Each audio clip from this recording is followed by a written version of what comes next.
ভাইরা বিবেকে আরোহী কি বললো কথাটা একটাবার আপনারা শুনে যাবেন স্বাধীনতা এসেছিল দয়া করে প্লিজ।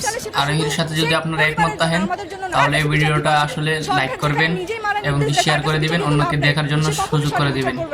যাদের বিবেক বোধ আছে তারা কখনো এসব মেনে নিতে পারবে না, তাই আমি আজকে রাজপথে আসছি। আসলে আমাদের আজকে যে অবস্থা, এই পরিস্থিতি সবকিছুর জন্য সরকার দায়ী।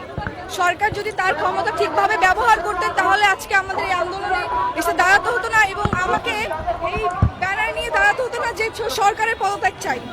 সরকার তার ক্ষমতার অপব্যবহার করে আজকে আমাদেরকে এই রাস্তায় দাঁড় করিয়েছে।